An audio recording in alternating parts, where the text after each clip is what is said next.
Assalamualaikum warahmatullahi wabarakatuh. Alhamdulillah wassalatu wassalamu ala Rasulillah. Segala puji dan puja kehadirat Allah Subhanahu wa taala, juga salawat dan taslim kepada Nabi besar Muhammad sallallahu alaihi wa ala alihi wa sahbihi wasallam. Saudaraku seiman, bertemu lagi insyaallah di sore hari Senin. Seperti biasa, lepas asar pukul 16.00 kita akan membedah buku kumpulan doa dalam Al-Quran dan hadis Nabi alaihi salatu wassalam yang ditulis oleh Syekh Sa'id rahimahullah, dan kita akan masuk ke bab 49 pada kesempatan ini, yaitu doa untuk orang yang sakit saat menjenguknya. Sebelum kita membaca doa-doa yang diajarkan dan disampaikan oleh beliau, tentu yang dinukil dari ajaran baginda Nabi SAW, kami ingin menyampaikan dulu tentang masalah sakit ini. Ya. Sakit ini atau penyakit ini, teman-teman sekalian, ada yang murni, ya, memang sebabnya karena kesalahan manusia, dalam arti kata, maaf, memang dia jorok, dia kotor, ya, sehingga akhirnya penyakit itu mudah untuk datang kepada dia. Sebab-sebabnya ada dikarenakan karena dia, ya. Sehingga akhirnya sakitlah dia. Nah ini tentu dalam pandangan syariat Islam dia dianggap karena kesalahan dia, namun tetap dosa-dosa ini akan, atau penyakit ini akan menjadi pembersih dosa dia bila dia memang bersabar dalam menerima itu dan ikhtiar mencari jalan keluar untuk berobat. Ya. Dan ada juga penyakit yang memang Allah Subhanahu wa taala datangkan sebagai ujian tanpa ada sebab dari kita. Bangun tidur tiba-tiba sakit, padahal sebenarnya tadinya sehat, tidak ada masalah, gitu kan? Atau misalnya Allah Subhanahu wa taala datangkan sebuah wabah kayak kita sekarang, misalnya ada corona, ya. Maka di saat itu kita mau tidak mau, ya, ini ujian dari Allah Subhanahu wa taala. Itu juga sama, ya, kita bersabar dalam menghadapinya. Tapi yang jelas teman-teman sekalian, dalam masalah penyakit ini ada banyak hikmah, ada banyak hikmah.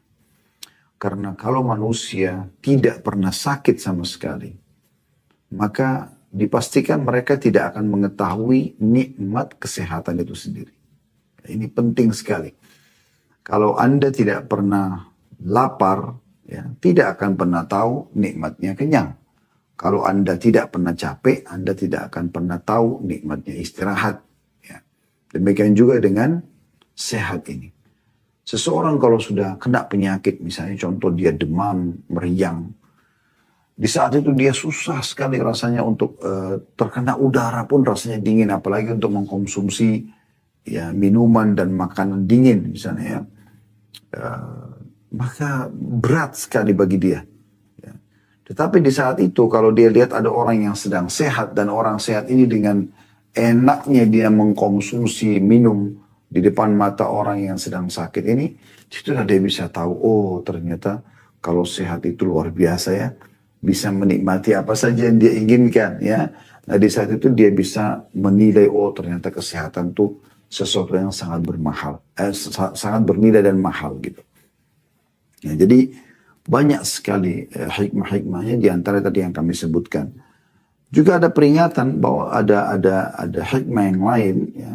Mungkin hikmah yang kedua, atau tadi hikmah yang pertama itu kita jadi tahu nilainya kesehatan. Ya. Dan tidak ada manusia, pastikan teman-teman, yang tidak sakit. Kita pasti akan sakit, tinggal masalah berat atau ringannya saja. Jangankan kita, manusia terbaik, para nabi-nabi, termasuk baginda Nabi Muhammad SAW, beliau juga diuji oleh Allah Subhanahu wa taala dengan penyakit. Dalam sebuah riwayat disebutkan pernah ada sahabat yang masuk menemui Nabi SAW dan beliau demam, ya, yang luar biasa gitu demamnya, sampai sahabat ini pun kaget mengatakan, ya Rasulullah, Anda begitu luar biasa, ya, penyakit ini beratnya gitu, begitu beratnya penyakit ini pada Anda. Kata Nabi SAW, benar, kami para nabi-nabi diujikan 2 kali apa yang diujikan pada kalian. Maka sahabatnya mengatakan, ya Rasulullah, apakah itu berarti Anda juga akan mendapatkan double pahala? Kata Nabi SAW, iya.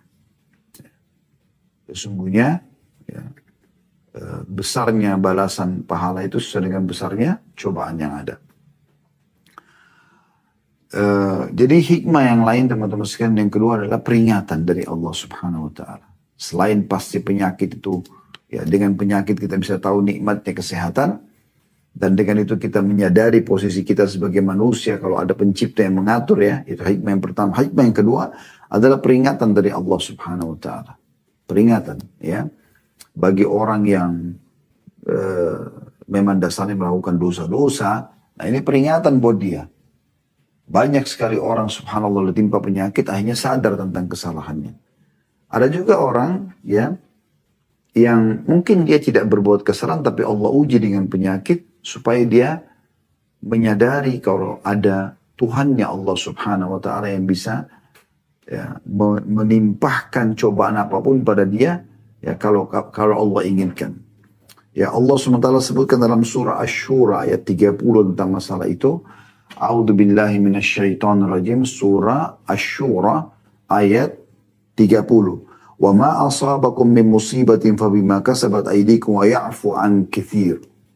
Artinya, apa saja musibah yang menimpa kamu maka disebabkan oleh perbuatan tanganmu sendiri, dan Allah memaafkan sebagian besar dari kesalahan-kesalahanmu. Nah, ini sebagai peringatan dari Allah Subhanahu wa taala. Allah memberikan peringatan kalau seseorang yang berbuat salah itu justru ini karena akibat perbuatanmu, atau memang kalau orang itu tidak melakukan kesalahan maka Allah Subhanahu wa taala jadikan itu sebagai peringatan buat dia, ya, agar dia menyadari ada Tuhannya Allah Subhanahu wa taala. Di saat itu dia bisa lebih mendekatkan diri kepada Allah SWT. Subhanallah, pada saat musibah sedang datang teman-teman sekalian, sekecil atau sebesar apapun, sekecil sampai sebesar apapun musibah itu, maka akan lebih memudahkan kita untuk bisa merasa kehadiran Tuhan Allah Subhanahu wa taala. Kita merasakan keberadaan Allah Subhanahu wa taala. Itu sangat luar biasa, terasa kental gitu, ya. Dibandingkan kita sedang tidak ada cobaan, maka mungkin biasa saja. Ada kita rasakan, ya, keimanan kita kepada Allah, tapi beda sekali di saat kita sedang membutuhkan Tuhan kita. Kita menikmati sekali sujud kita, ya, kita menikmati sekali ibadah kepada Allah SWT, berdoa, berzikir, dan selanjutnya. Dan seterusnya. Kemudian yang ketiga, Allah Subhanahu wa taala hendak membersihkan dosa hamba-hambanya dengan penyakit. Ya, sebagaimana disebutkan dalam hadis yang sahih riwayat Bukhari. Kata Nabi SAW, ma yusibul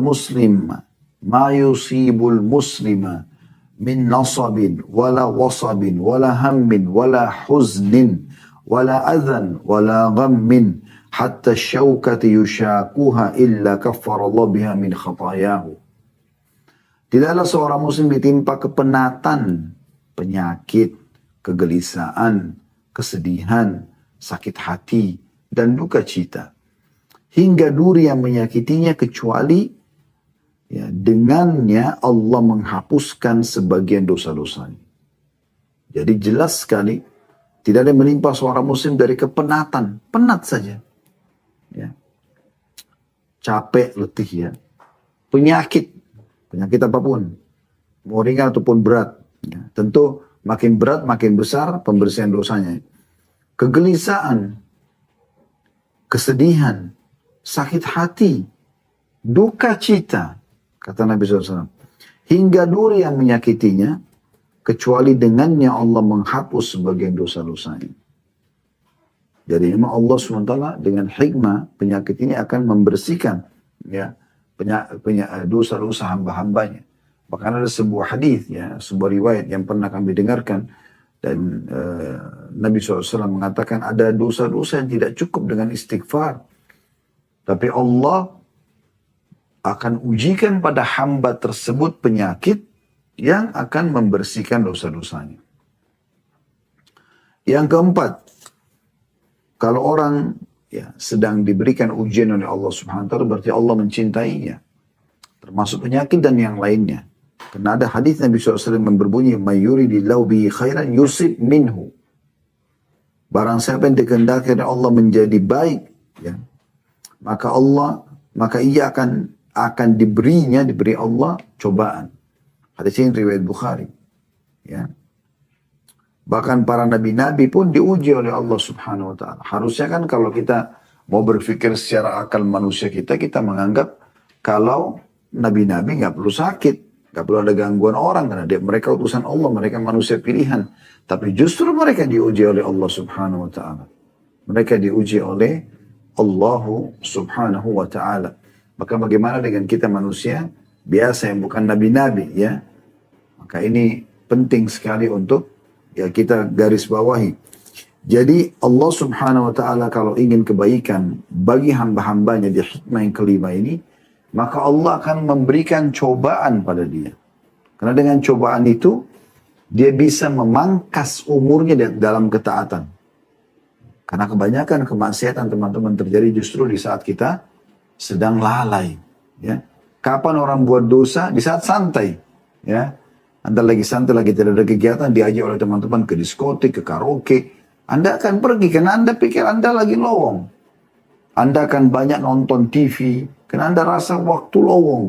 Tapi di saat musibah sedang ada, cobaan sedang ada, Anda berat, Anda sedang memikirkan jalan keluar dari permasalahan Anda itu. Maka tidak ada waktu untuk melakukan dosa. Anda sedang memangkas umur Anda di atas ketaatan Allah SWT. Dia akan padat sekali ketaatan kepada Allah SWT. Itu kalau musibah sedang datang. Nah, orang lagi sakit, orang lagi dirawat di rumah sakit, orang lagi ada musibah, fitnah, ghibah, segala macam hal, maka akan membuat dia lebih ya memangkas waktu umur dia ini di atas ketaatan Allah SWT. Jadi dia akan terus pakai semuanya padat untuk ibadah kepada Allah. Ya, itu kalau ya ada musibah dan cobaan seperti ini. Ini luar biasa gitu. Ya. Demikian juga teman-teman sekalian kalau ya musibah sedang ada akan membuat kita lebih rajin berdoa. Beda sekali doa kita di saat musibah ada dengan tidak ada musibah. Beda sekali. Beda sekali doa kita pada saat kita sehat dengan kita lagi sakit. Beda sekali pada saat kita lagi senang dan kita sedang sempit. Beda sekali doa kita. Di saat ada cobaan-cobaan datang, rasanya lebih khusyuk. Lebih harapan kita kepada Allah lebih besar. Perasaan salah kita jadikan bahan introspeksi diri kita itu lebih kental. Ya. Itu karena ada musibah. Ya. Juga sisi lain kita melihat nikmat lebih besar. Nikmat Allah jadi kelihatan besar sekali depan mata kita. Jadi itu tanda bahwa Allah inginkan kebaikan bagi seorang hamba, Allah ujikan dia. Karena ada ujian kita jadi mengetahui betapa dulu besarnya nikmat Allah pada saya. Pada saat saya lagi sehat, pada saat lagi tidak ada masalah, pikiran saya lagi dia tidak bercabang. Jadi ini semua nanti setelah musibah itu hilang, penyakit itu sembuh, masalah itu selesai, kita akan jadi lebih bisa mengontrol diri. Oh ternyata ya saya sudah diuji oleh Allah, saya sudah belajar nih. Gitu kan. Makanya Nabi SAW mengatakan Addabani Rabbi fa ahsana ta'dibah. Atau kama qala Nabi SAW. Tuhanku telah mendidikku dengan sebaik-baik metode pendidikan. Jadi Allah SWT itu sangat luar biasa dalam yang mendidik hamba-hambanya. Kemudian yang kelima, mendapatkan pahala di akhirat. Ya. Jadi dari balasan musibah kita tuh ada pahala yang melimpah kita bisa dapatkan di akhirat nanti. Ya. Sebagaimana tadi hadis yang sempat saya sebutkan, ada seorang sahabat ya, bernama Abdullah radhiyallahu anhu, beliau mengatakan aku mengunjungi Rasulullah SAW saat beliau demam yang sangat panas. Ya. Aku berkata, wahai Rasulullah, sesungguhnya Anda menderita demam yang panas luar biasa. Karena sahabat Abdullah ini memegang sampai di atas selimut Nabi SAW pun tembus suhu panas itu, saking panasnya. Maka beliau mengatakan, ajal, inni ru'aku kama yu'aku rajulani minkum. Benar kata Nabi SAW.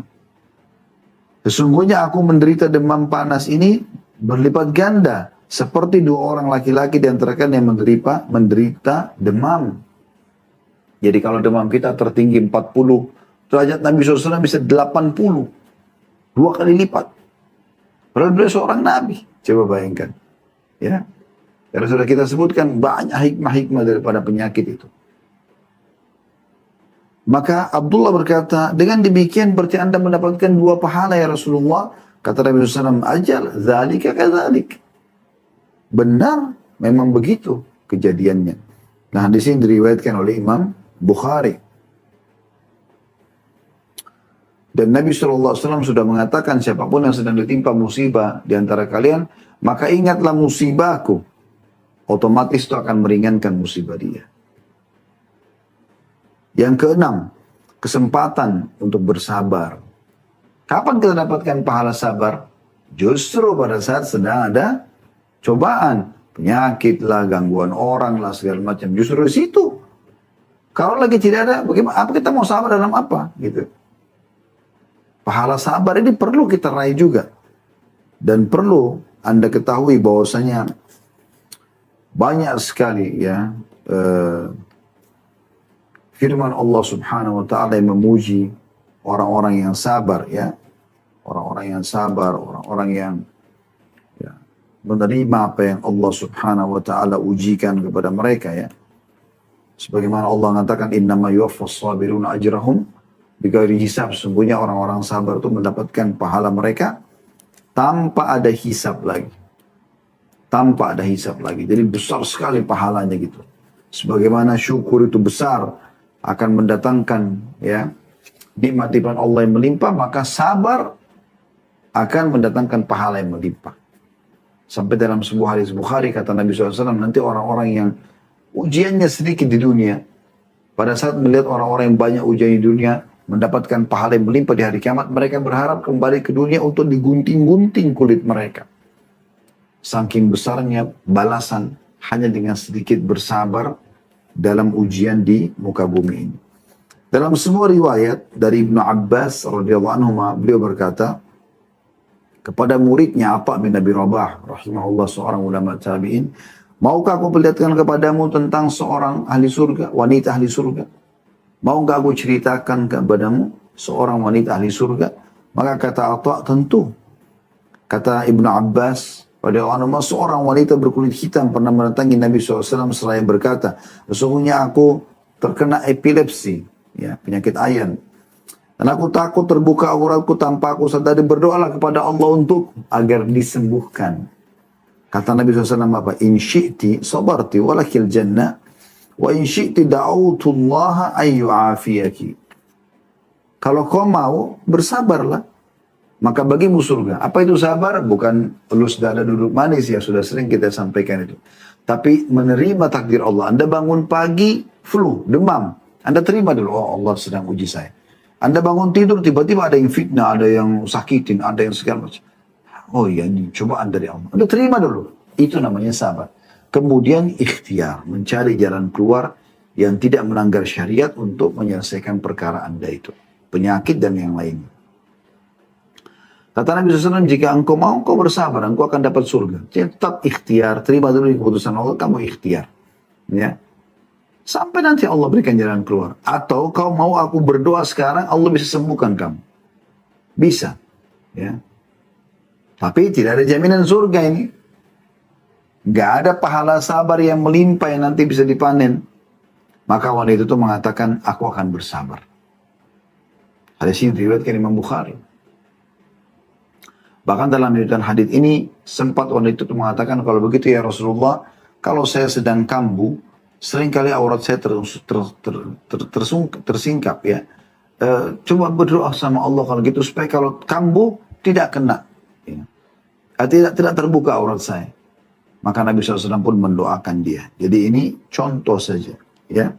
Kemudian juga yang ketujuh, hikmahnya adalah kita bisa bersyukur kepada Allah dalam setiap keadaan.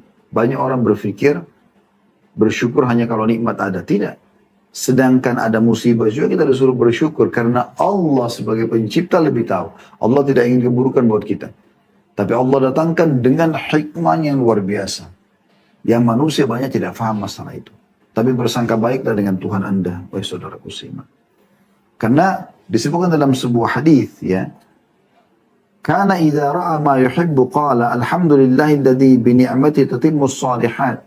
Rasulullah SAW kalau melihat sesuatu yang dia sukai dari nikmat Allah, dia mengatakan segala puji bagi Allah ya, yang dengan kenikmatannya maka segala kebaikan menjadi sempurna. Maksudnya dengan kebaikan dari Allah semua nikmat yang misalnya Anda sehat, Anda mendapatkan rezeki, Anda mendapatkan bonus, Anda mendapatkan apa saja, Anda mengatakan alhamdulillahilladzi bi ni'mati tatimmus shalihat.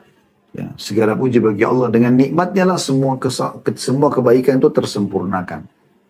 Dan dikatakan wa idza ra'a ma yukrihuhu, dan kalau Nabi SAW lihat apa yang dia tidak suka, ya, dari cobaan segala macam, qala alhamdulillah ala kulli hal. Segala puji bagi Allah di atas semua keadaan.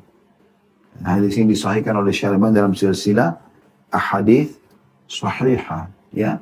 Jadi banyak sekali hikmah daripada penyakit itu sendiri. Banyak sekali hikmah daripada penyakit. Baik.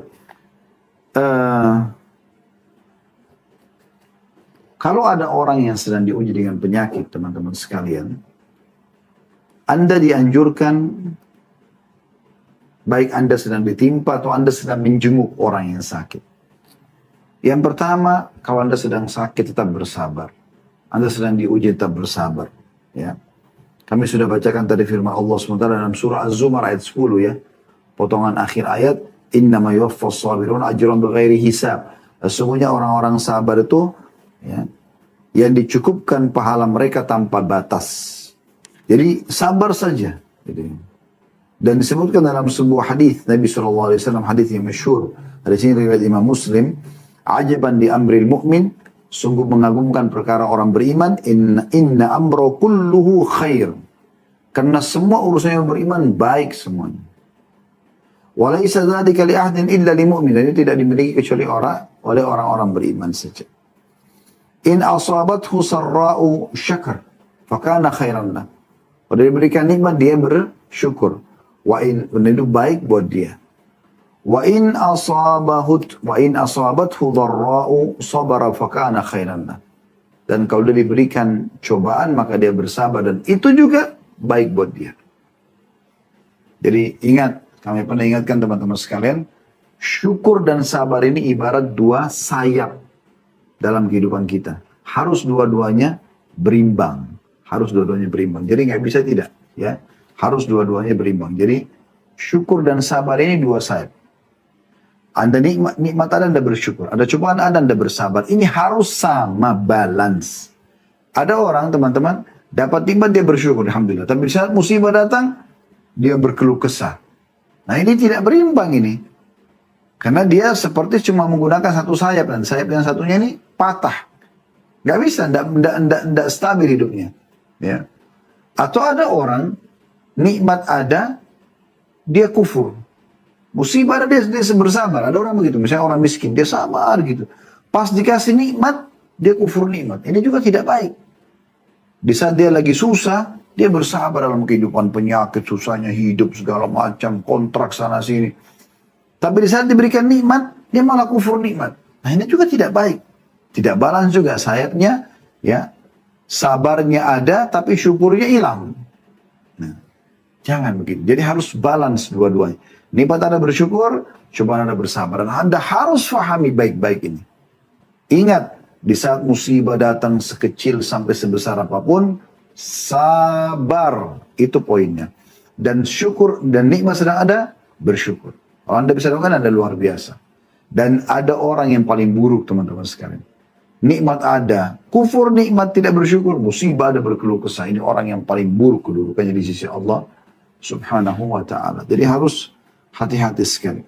Juga sabda Nabi SAW, Inna Allah azza wa jal qal, idha btalaitu abdi bihabibatayhi, wa sabara awwadtu minhumal jannah. Sesungguhnya Allah berfirman dalam hadis qudsi, jika aku menguji hambaku, ya, dengan dua kecintaannya. Kata sebagian ulama hadis, dua matanya. Allah butakan. Ya. Lalu ia bersabar, maka pasti, ya, aku akan menggantikannya dengan surga. Juga disebutkan dalam sebuah hadis yang lain, bagaimana Nabi SAW mengatakan, innamas sabru inda sadramatil ula. Sabar itu terjadi hanya di pukulan pertama. Setelah itu sudah jadi biasa kok. Justru di situ dibutuhkan kesabaran. Dan kelihatan orang yang kelihatan sabar itu adalah orang yang biasa saja. Seperti tidak ada apa-apa terjadi. Biasa saja gitu. Dia terima ini sebagai keputusan Allah dan bersangka baik dengan Tuhannya Allah subhanahu wa ta'ala. Dan makin dia bersabar dan makin berat ujiannya, maka makin besar pahalanya. Sebagaimana sabda Nabi SAW, Inna idhamal jazai min idhamil bala. Sesungguhnya balasan yang agung itu akan didapat karena ujian yang agung juga. Makin berat, maka makin besar balasannya. Wa inna Allah idha habba qawman ibtalahum. Dan Allah kalau cinta seorang hamba, Allah akan uji mereka. Justru diuji di sini dengan hikmah-hikmah tadi sudah kita sebutkan. Faman radhiya falahu ridha. Siapa yang ridha dengan cobaan itu, oh ya sudah, Allah lagi uji saya. Nah, tadi saya sabar aja deh. Kan Allah sudah uji. Nah, maka dia akan dapatkan keridhaan. Wa man sakhita falahu sukhut. Siapa yang marah-marah, justru kenapa ini terjadi? Kenapa begitu? Protes Allah, maka baginya pun kemurkaan Allah. Ini bahaya sekali. Hadis riwayat Tirmidzi. Hadis riwayat Tirmidzi. Jadi sabar teman-teman sekalian. Sabar. Dengan tetap ikhtiar tentunya Kemudian juga di saat Anda sedang ada musibah, Anda sedang sakit, Anda sedang diuji oleh Allah SWT, selalu berdoa. Justru selalu berdoa. Minta kepada Allah Subhanahu wa taala kebaikan-kebaikan.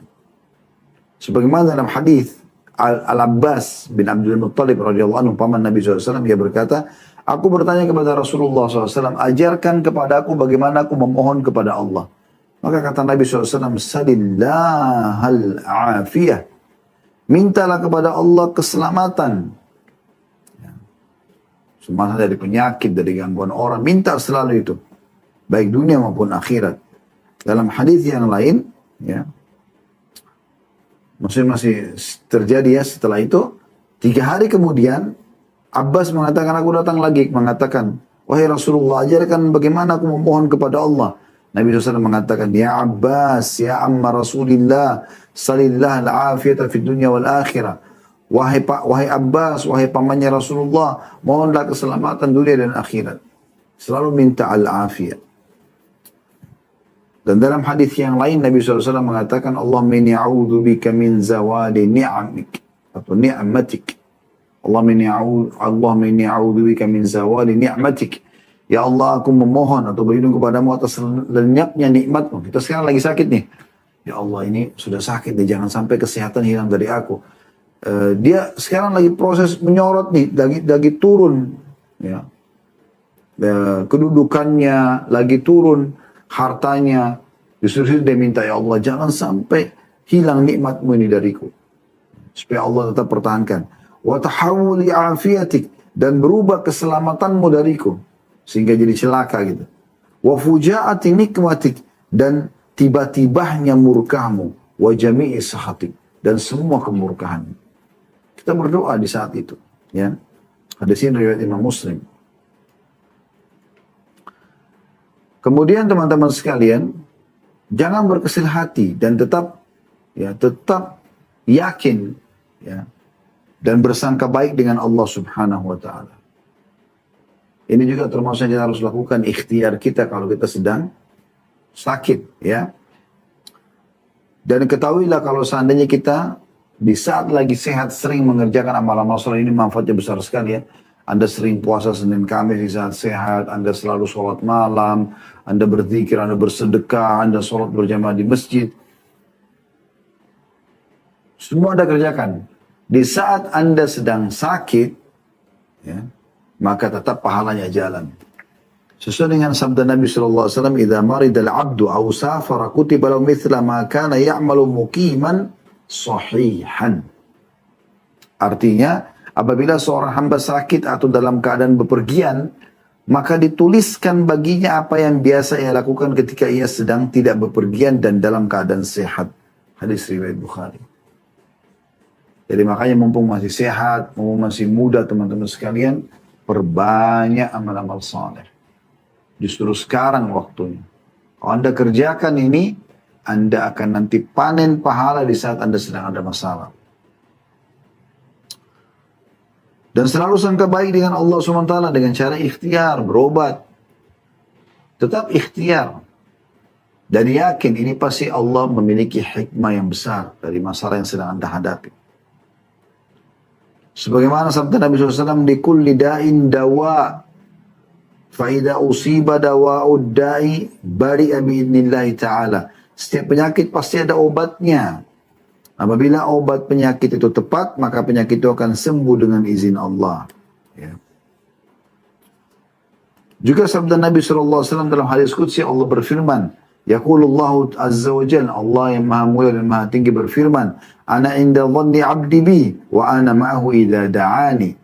Aku selalu sesuai dengan prasangka hambaku, bersangka baik ya pada Allah, maka aku akan beserta dia atau selalu bersamanya. Jika dia berdoa kepada aku, maka aku akan terima, aku akan berikan. Hadis ini diriwayatkan Ahmad dan disahihkan oleh Syekh Albani. Jadi kita bersangka baik. Kemudian juga lakukan teman-teman sekalian bersedekah. Ya, bersedekah ini kalau Anda sedang ada musibah, Anda sedang sakit. Ya. Karena kata Nabi SAW, Da'u mardakum bis sadaqah. Obati orang-orang sakit kalian dengan bersedekah. Ya. Dan ini sanadnya Hasan di ghairihi, disebutkan oleh Al-Mudhir dalam Targhib Tarhib, dan di ya Hasan ghairi, di ghairi sanadnya di Hasan ghairikan ya oleh Syekh Albani rahimahullah. Jadi ini kalau Anda sedang ada musibah ataupun cobaan, termasuk di sini sedang kita bahas masalah penyakit. Baik. Sekarang teman-teman sekalian kita masuk ke bahasan kita. Dari tadi itu semua tentang masalah penyakit ya. Doa untuk orang yang sakit saat menjenguknya. Jadi tadi sudah kita sebutkan hikmah daripada penyakit supaya kita terima itu. Kemudian juga sudah kita sebutkan apa yang harus kita lakukan kalau kita sedang sakit, ya. Poin-poinnya. Sekarang kita masuk kalau kita sedang menjenguk orang sakit, dan ini yang menjadi bahasan kita sebenarnya dalam doa yang sedang kita bahas ya. Namun sebelum kita masuk lagi ke doa yang kita akan bahas insya Allah, saya akan coba sebutkan hadis Nabi SAW, hadis yang mulia. Hadis ini diriwayatkan Imam Muslim ya dalam kitab Al-Birri was-Silah. Ya. Dan ini hadis sahih kata Nabi SAW, Inna Allah Azza wa Jalla yaqulu yawmal qiyamah. Allah yang maha mulia dan maha tinggi berfirman pada hari kiamat nanti, Ya bna Adam, maridtu falam ta'udni. Wahai anak Adam, aku sakit tapi kau tidak pernah menjengukku. Qala ya Rabbi, kaifa a'uduka wa anta rabbul alamin. Maka hamba itu akan mengatakan, wahai Tuhanku, bagaimana bisa aku menjengukmu sementara engkau adalah Tuhan alam semesta? Qala ama alimta anna abdi fulanan marida falam ta'udhu. Kata Allah SWT, apakah kau tidak tahu bahwasanya hambaku si fulan, jadi orang kenalannya orang ini ya, lagi sakit, tapi dia sengaja tidak mau menjenguknya, temannya, kerabatnya, orang tuanya, saudaranya dan seterusnya. Maka kata Allah SWT, bukankah kau tahu bahwasanya hambaku si fulan, disebutkanlah orang yang dikenal oleh orang ini, sakit, tapi kau tidak menjenguknya. Amma alimta annaka law udtahu lawajadtani indah. Ya. Dikatakan, ketahuilah kata Allah Subhanahu wa taala, kalau seandainya kau menjenguknya, kau akan dapati aku ada di sisinya. Maksudnya, engkau akan mendapati apapun ya yang kau inginkan, nanti aku akan penuhi karena rahmatku selalu ada bersama dengan orang yang menjenguk orang sakit. Juga Abu Hurairah meriwayatkan, ia mengatakan bahwa Rasulullah SAW bersabda, siapa di antara kalian yang pada hari ini berpuasa? Abu Bakar mengatakan, aku. Satu hari pada habis sholat subuh, Nabi SAW tanya, siapa yang puasa? Waktu itu hari puasa, hari Senin dan atau Kamis ya. Kata Abu Bakar, saya atau aku. Nabi SAW mengatakan, siapa di antara kalian pada hari ini menjenguk orang yang sakit? Kata Abu Bakar, aku. Ya. Lalu kata Nabi SAW, siapa di antara kalian yang hari ini menghadiri jenazah? Kata Abu Bakar, aku. Nabi SAW bersabda, siapa di antara kalian yang pada hari ini memberi makan orang miskin? Kata Abu Bakar, aku. Maka perawi hadis yang bernama Marwan berkata, telah sampai kepadaku bahwa Nabi SAW bersabda, Majtama'a hadir khisaru fi rajulin fi yaumin illa dakhala al-jannah. Tidak terkumpul perkara-perkara ini pada seseorang di satu hari kecuali ia pasti masuk ke dalam surga. Hadis ini disahihkan oleh Syekh Albani dalam silsilah ahadits sahihah ya. Di jilid 1 halaman 113. Jadi di sini siapa yang hari itu puasa ya. Kemudian di plus lagi dia ya, menjenguk orang sakit. Nah ini jadi saksi bahasan kita ya. Kemudian ngantar jenazah atau sholat jenazah lah ya. Kemudian memberi makan orang. Kalau terkumpul ini 4 hal pada diri seseorang dalam satu hari, dipastikan dia dapat jaminan surga. Juga dalam hadis yang lain kata Nabi SAW, "Thalathun kulluhunna haqqun ala kulli muslim." 3 hal yang wajib bagi setiap muslim ya, dalam hidupnya. I'adatul marid, menjenguk orang sakit. Wa syuhudul janazah, menghadiri jenazah. Wa tashmitul atish idha hamidallah. Dan menjawab orang yang bersin yang mengatakan alhamdulillah, dia tashmit, dia mengatakan yarhamkallah. Ya, kalau laki-laki, kalau perempuan yarhamkillah. Jadi kalau orang bersin kan andurnya mengatakan ya, alhamdulillah. Maka yang dengar bilang yarhamkallah. Dia kan bilang segala puji bagi Allah. Yang dengar muslim yang lain mengatakan semoga Allah merahmatimu karena aku memuji itu. Kalau laki-laki kalau yarhamkallah, yarhamka ya yarhamkallah. Kalau perempuan yarhamki, yarhamkillah. Ya. Semoga Allah merahmatimu. Maka tentu orang yang didoakan ini yang bersin juga mengatakan yahdikumullah wa yuslih balakum. Semoga Allah memberikan Anda petunjuk dan memperbaiki keadaan Anda. Nah, ini sunnahnya. Tapi saksi bahasan kita adalah 3 hal yang tidak boleh luput dari seorang muslim. Menjenguk orang sakit, ya, mengantar atau menyaksikan jenazah, dan menjawab orang yang memuji Allah pada saat bersin. Kita masuk sekarang. Apa yang harus kita lakukan kalau kita menjenguk orang yang sedang sakit? Ya. Yang pertama sekarang harus lakukan adalah katakan sesuatu yang baik. Doa yang baik. Ya. Nanti akan kita sebutkan diantaranya di bab ke-49 ini. Doa pertama adalah kita mengatakan la ba's tahurun insyaallah. Semoga ini tidak masalah. Penyakitmu ini tidak masalah. Musibahmu tidak masalah gitu ya. Semoga sakitmu ini menjadi pembersihan dosa-dosamu insyaAllah. Ini riwayatkan Imam Bukhari di jilid 10 halaman 118. Ini sesuai dengan hadis Ummu Salamah radhiyallahu anha. Ada hadis Nabi SAW bahwasanya Rasulullah SAW bersabda, "Idza hadartumul marida awil mayyita faqulu khairan fa innal malaikata yu'minuna ala ma taqulun." Apabila kalian mendatangi orang yang sedang sakit atau meninggal, maka katakanlah yang baik, karena para malaikat mengaminkan apa yang kalian katakan. Hadis riwayat Muslim. Jadi kalau kita sedang jenguk orang sakit, ketemu orang sedang ada musibah, menghadiri jenazah orang mati, ucapkan kalimat yang baik.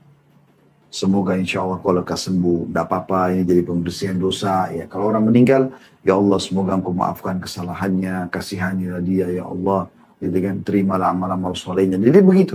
Ucapan kalimat-kalimat yang baik. Ini sesuai dengan sabda Nabi SAW tadi. Hadits Ummu Salamah. Saya ulangi. Kata Nabi SAW. Idza hadartumul marida awil mayyita. Kalau kalian sedang menjenguk orang sakit atau menghadiri orang yang sedang meninggal. Faqulu khairan. Katakan yang baik-baik. Fa'inal malaika yu'amminuna ala ma taqulun. Karena malaikat mengaminkan apa yang kalian ucapkan. Ya. Kemudian jangan lupa tadi diantara kata-kata yang baik adalah tadi yang kita bilangnya tahur, la ba's tahur insyaallah. Ini doa pertama kita di bab ke-49 halaman 131 di poin A-nya ya. Tidak mengapa, semoga sakitmu membersihkan dosa-dosamu insyaallah. Dan doa ini juga bisa kita sebutkan walaupun di anak kecil ya, pada anak kecil.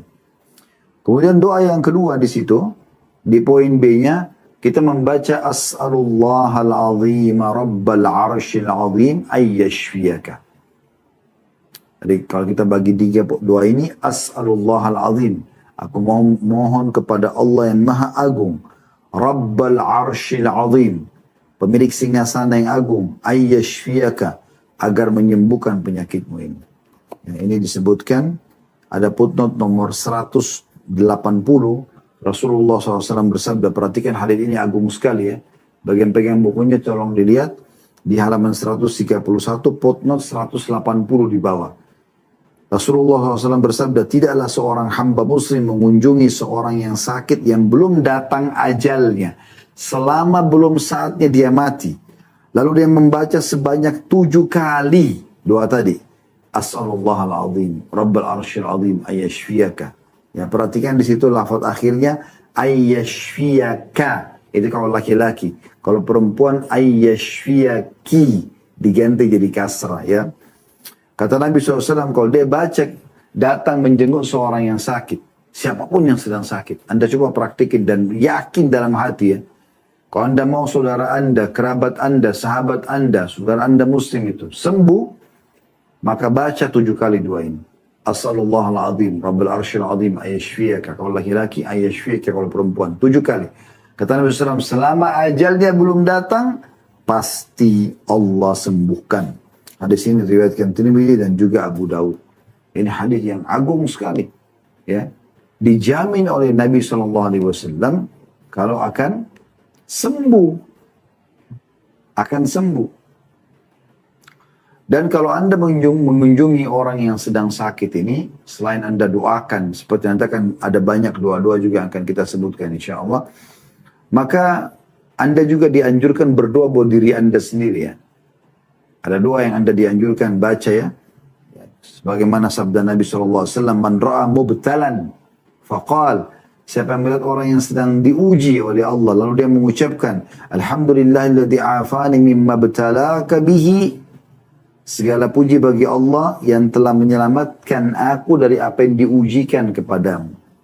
Saya ulangi, alhamdulillahilladzi afani mimma btalaka bihi. Segala puji bagi Allah yang telah menyelamatkan aku dari apa yang diujikan kepadamu. Wa faddalani ala katsirin mimman khalaqa tafdila. Dan telah memberikan karunia kepadaku atas kebanyakan makhluk ciptaannya dengan sebenar-benar karunia. Kata Nabi SAW, lam yusibhu dhalikal bala. Maka dia tidak akan ditimpa cobaan itu. Ya, jadi kalau kita lagi sehat, kita jenguk orang sakit, kita berdoa seperti ini, alhamdulillahilladzi afani mimma btalaka bihi wa faddalani ala katsirin mimman khalaqa tafdila, maka kita tidak akan dikena penyakit yang sama. Ada orang yang sedang bangkrut, kita mengatakan alhamdulillahilladzi afani mimma btalaka bihi wa faddalani ala katsirin mimman khalaqa tafdila. Kita tidak akan bangkrut. Kita lagi melihat orang lagi sedang musibah, orang lagi apa saja, cacat fisik, apa saja.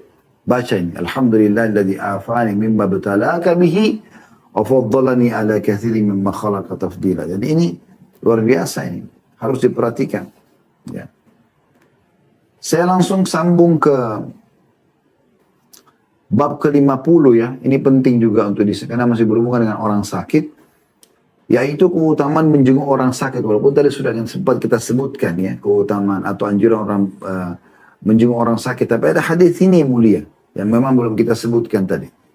Anda bisa lihat di bab nomor 50, keutamaan menjenguk orang sakit. Beliau mengangkat Rasulullah SAW bersabda, apabila seseorang menjenguk saudaranya sesama muslim, maka dia bagaikan berjalan di kebun buah-buahan surga hingga dia duduk. Apabila dia sudah duduk, maka rahmat meliputinya. Apabila dia menjenguk di pagi hari, maka 70.000 malaikat bersalawat kepadanya hingga sore hari. 70.000 malaikat berdoa agar Anda mendapatkan rahmat Allah. Diberikan rezeki, disembuhkan penyakit, dikeluarkan dari permasalahan. Ini luar biasa, salah satu password kata kunci keluar dari musibah. Jenguk orang sakit. Ada 70.000 malaikat. Kalau dia jenguk pagi hari, 70.000 malaikat mendoakan dia sampai sore hari. Apabila dia menjenguk di sore hari, maka 70.000 malaikat bersalawat kepadanya hingga pagi hari.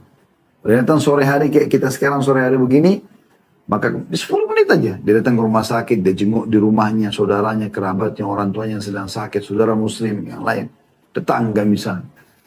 Kemudian dia pergi, ya. 10 menit lalu dia pulang gitu maksudnya. Maka dari sore itu sampai besok pagi, 70.000 malaikat non-stop mendoakan dia. 70.000, satu aja malaikat doakan sudah luar biasa. Anda bisa lihat di situ footnote nomor 181, ya. diriwayatkan Tirmidzi, Ibnu Majah dan Ahmad, dan ini juga disebutkan oleh Syekh Albani dalam Sahih Ibnu Majah dan juga Sahih Tirmidzi, ya. Dan hadis ini disepakati oleh umumnya ulama-ulama hadis bahwasanya hadis ini adalah hadis yang sahih. Ini luar biasa, ya. Keutamaan ini. Jadi kalau kita menjenguk orang sakit, sama kita sedang dari keluar rumah nih, naik mobil, naik motor, sampai kita tiba di tempat dia, kita duduk, maka kita seperti lagi jalan di taman-taman surga. Dan memetik buah-buahnya ini. Ya, sampai kita duduk, ya. Jadi kita kayak jalan di taman-taman surga, Allahu a'lam maknanya mungkin adalah nanti Allah akan balas, kita akan jalan di taman-taman surga, ya, yang penuh dengan buah-buahan. Kemudian sampai dia duduk. Apabila dia sudah duduk, maka rahmat meliputinya. Kasih sayang Allah SWT datang padanya. Ya, rahmat Allah luas, masuk dalamnya pengampunan dosa, peninggian derajat, pemenuhan kebutuhan, semua masuk dalam rahmat. Kemudian malaikat kalau dia jenguk di pagi hari, 70.000 bersalawat pada Allah, mohon kepada Allah agar diberikan rahmat, diampuni dosanya sampai sore hari. Dia jenguk pagi hari cuma 10 menit saja, sampai sore malaikat doakan 70.000 sekali lagi. Boleh jenguk sore hari 10 menit saja. Dari sore itu sampai besok pagi 70.000 malaikat mendoakan dia. Ini luar biasa. Ya, ini luar biasa.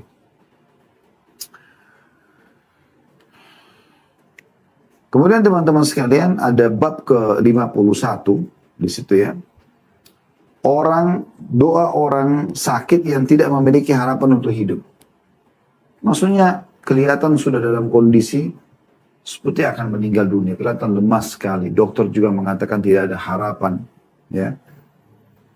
Maka kita mendoakan di sini doa yang pertama diriwayatkan Bukhari jilid 7 halaman 10 dan 5 Muslim jilid 4 halaman 1893. Ada di bab 51, ya. Allahumma gfirli warhamni wa alhiqni birrafiqil a'la. Maksudnya ini kalau dia kondisinya sendiri tahu kalau dia kayaknya penyakit saya berat sekali nih. Apalagi sudah ada faktor umur. Maka dia mengatakan, ya Allah ampunilah aku. Dia berdoa diri sendiri, orang yang sakit ini. Allahumma gfirli warhamni, kasihanilah aku. Wa alhiqni birrafiqil a'la. Dan susurkanlah aku dengan para kekasih di surga yang paling tinggi. Ini yang disebutkan oleh Nabi SAW pada saat beliau meninggal, bari rafiqul a'la. Beliau memilih tempat tertinggi di surga.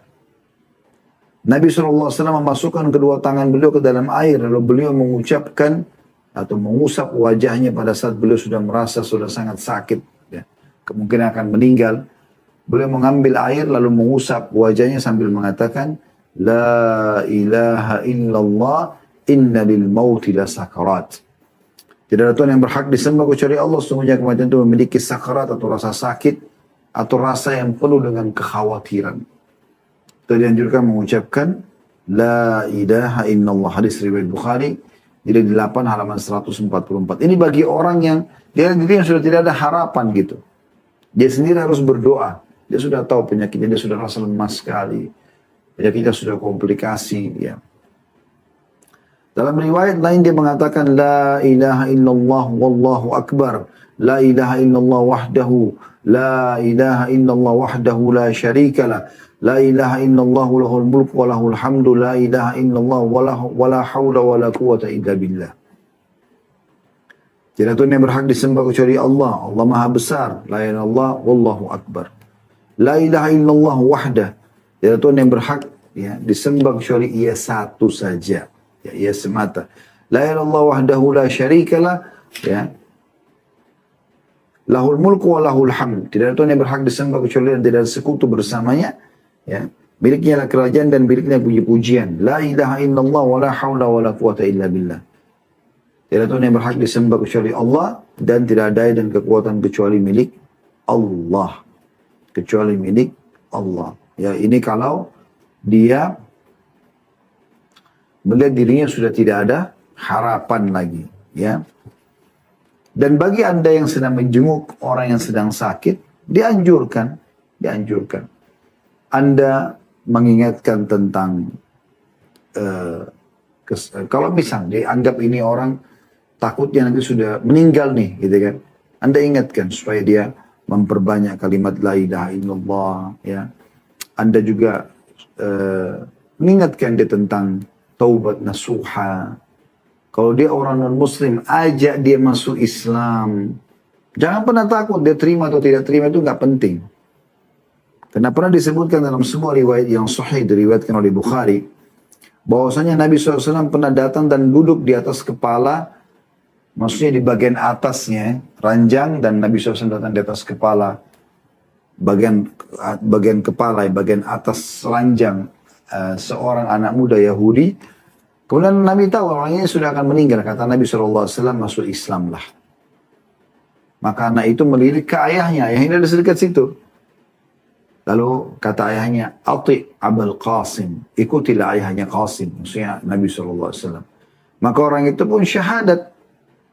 Pas habis syahadat meninggal. Subhanallah. Kata Nabi SAW, Alhamdulillahilladzi anqadhahu minan nar.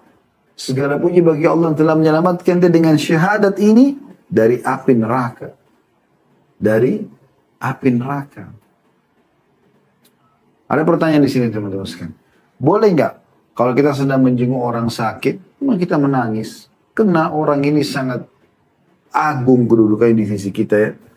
Ayah kita, ibu kita, pasangan hidup kita, anak kita. Kita merasa sedih. Boleh nggak kita menangis? Boleh. Tapi ingat, lisan tidak boleh mengucapkan sembarangan. Karena disebutkan dalam sebuah riwayat bahwasanya Nabi SAW dan Abdurrahman ibn Auf pernah menjenguk Sa'ad ibn Ubadah radhiyallahu anhu majma'in. Jadi Nabi SAW bersama Abdurrahman bin Auf radhiyallahu anhu menjenguk Sa'ad ibn Ubadah pada saat beliau sedang sakit keras radhiyallahu anhu. Maka ketika tiba, Sa'ad lagi dikerumuni oleh kerabat-kerabatnya, lalu mereka semua pindah memberikan ruang untuk Nabi SAW mendekat kepada Sa'ad. Lalu kata Nabi SAW, apakah sudah meninggal? Kata mereka, belum ya Rasulullah. Maka tiba-tiba Nabi SAW meneteskan air mata. Ya. Lalu beliau bersabda, Ala tasma'una inna Allah la yu'adzibu bidam'il 'aini wala bihuznil qalbi walakin yu'adzibu bihadza wa asyara ila lisanihi sallallahu alaihi wasallam. Artinya, tidakkah kalian mendengar bahwa Allah tidak akan menyiksa dengan air mata? Kalau orang menangis karena sedih, itu tidak disiksa dia dan tidak disiksa juga orang yang sedang sakit atau orang yang sedang menghadapi kematian itu. Dan juga Allah tidak akan menyiksa dengan kesedihan hati, karena itu alami manusia, gitu kan, manusiawi. Akan tapi dia Allah akan menyiksa dengan sebab beliau memberikan isyarat dengan lidahnya. Ini lisannya yang ngomong sembarangan nih. Kenapa dia yang sakit, kenapa dia yang mati, kenapa bukan saya? Nah, ini yang tidak boleh. Itu namanya niyaha. Ya, niyaha. Pukul-pukul badan, jambak rambutnya, ucapin kata-kata yang tidak benar. Ini semua yang berbahaya. Ya. Kemudian kita juga boleh teman-teman sekalian kalau menjenguk orang sakit, menanyakan kabar dia, menanyakan. Karena pernah disebutkan dalam sebuah riwayat, diriwayatkan Imam Bukhari, Aisyah berkata, radhiyallahu anha, pada saat Nabi SAW datang ke kota Madinah, Abu Bakar dan Bilal sakit. Secara bersamaan dua-duanya sedang sakit. Dan kebetulan dua-duanya berada di satu tempat. Maka Aisyah mengatakan, aku pun menjenguk mereka. Lalu aku bertanya, wahai ayahku, bagaimana kabarmu? Lalu Aisyah pun bertanya pada Bilal, wahai Bilal, bagaimana keadaanmu? Ini riwayat Bukhari. Berarti ini menandakan, boleh saja seorang laki-laki menanyakan kabar wanita yang sedang sakit, atau wanita yang sedang sakit menanyakan kabar laki-laki. Karena Aisyah di sini bertanya pada Bilal, Bilal bukan mahramnya, tapi bukan berduaan. Ya, menanyakan kabar dibolehkan saja. Misalnya karena di sini berpapasan juga, Abu Bakar sedang bersama dengan Bilal di satu tempat. Kita tambahkan ada doa-doa yang penting. Ya, mungkin kita tutup dengan ini. Kalau orang sedang sakit, selain tadi doa-doa, la ba's tahur insyaallah, masih ingat tadi? Ya, di bab 49 tidak masalah. Semoga penyakit tidak masalah bagimu dan semoga menjadi pembersih dosa. Kemudian ditambah juga as'alullahal azim rabbal arsyil azim ayashfiyaka 7 kali. Yang tadi dijamin akan sembuh penyakitnya ya. Juga kita tambah ya dengan penyakit doa-doa yang lain. Seperti misalnya dalam sebuah riwayat yang sahih ya. Riwayat ini diriwayatkan oleh Imam Muslim dalam Kitabus Salam bahwasanya Pernah Jibril, ya, kata dari Abu Sa'id Al-Khudri radhiyallahu anhu, beliau mengatakan, Jibril mendatangi Nabi SAW dan mengatakan, wahai Muhammad, apakah engkau menderita sakit? Kata Nabi SAW, iya. Maka Jibril mengatakan, Bismillahi arkika min kulli syai'in yu'dhika. Ya. Min syarri kulli nafsin aw ainin hasid Allah yashfika bismillahi arkik. Artinya, Bismillah arkik, dengan nama Allah aku merukiamu, ya. Min syarri min kulli syai'in yu'dhika. Dari segala sesuatu yang telah menyakitimu. Min syarri kulli nafsin aw ainin hasid. Dan dari setiap kejahatan jiwa dan mata yang dengki. Allah yashfik. Semoga Allah menyembuhkanmu. Bismillahi arkik. Dengan nama Allah aku meruqyahmu. Ini termasuk doa Jibril alaihissalam kepada Nabi SAW. Ya. Dan kita juga boleh teman-teman sekalian menjenguk orang yang sedang sakit walaupun dia tidak sadar. Boleh kita juga, dan tetap kita mendapatkan keutamaannya. Tetap kita dapatkan keutamaannya. Ya. Sebagaimana disebutkan dalam sebuah riwayat yang sahih, riwayat Bukhari, bahwasanya Jabir bin Abdullah berkata, aku pernah sakit dan dalam kondisi pingsan. Lalu Nabi SAW dan Abu Bakar berdua mendatangiku, menjengukku dalam kondisi mereka berjalan kaki. Maka Nabi SAW berwudu dan menuangkan air bekas wudunya kepadaku, lalu aku pun siuman. Tapi di sini Nabi SAW menjenguk tanpa, ya, tanpa Jabir mengetahui, tapi Nabi SAW tetap mendatangi. Jadi kadang-kadang kan ada beberapa kerabat kita, orang kita kenal, sudah dalam posisi tidak sadarkan diri, tetap kita mendapatkan keutamaannya. Dan tentu masih banyak doa-doa yang dianjurkan oleh Nabi SAW. Ya, di antaranya juga ada doa adhibil ba's rabban nas, ya, washfi anta syafi la shifa'in la shifa'uk shifa'an la yugadiru saqama. Hilangkanlah penderitaan ini wahai Rabb manusia, dan sembuhkanlah, ya, karena engkau lah yang maha penyembuh, tidak ada kesembuhan selain kesembuhan darimu, yakni kesembuhan yang tidak meninggalkan penyakit. Insya Allah di buku doa ini juga ada kok, ya. Dan di beberapa buku-buku doa yang lain juga ada, ya, di dia tentang masalah ruqyah syariah juga ada. Kemudian juga ada doa adhibil ba's rabban nas biyadika syifa'u la kashifa illahu illa ant. Ya, artinya adhibil ba's rabban nas, hilangkanlah penderitaan ini wahai Rabb manusia, biyadika asy-syifa, di tanganmu lah kesembuhan itu, la kashifa lahu illa ant. Tidak ada yang menghilangkan penyakit itu kecuali engkau. Nah, ini termasuk kita dianjurkan untuk baca, ya. Dan kami menyarankan teman-teman sekalian, insya Allah ada buku yang menarik, masih tulisan si penulis kita, ya, Syekh Sa'id bin Wahf Al-Qahtani. Ada buku beliau, terjemahannya panduan sholat bagi orang sakit, disertai kabar gembira dan kemudahan menurut sunnah. Ya. Harganya Rp15.000. Ini mirip dengan ini tapi lebih lengkap, bahasanya lebih banyak kepada tentang doa-doa, keutamaan orang yang sakit dan tata cara sholat. Dan juga ada buku yang lain, bimbingan rohani untuk orang sakit, tuntunan untuk pasien, dokter, perawat, keluarga yang menjenguk. Juga sama terbitan pustaka Ibnu Umar, ditulis oleh Ibu Muhammad Ibnu Saleh bin Hasbullah. Ini juga buku, menurut saya dua-duanya insya Allah bagus untuk melengkapi bahasan kita.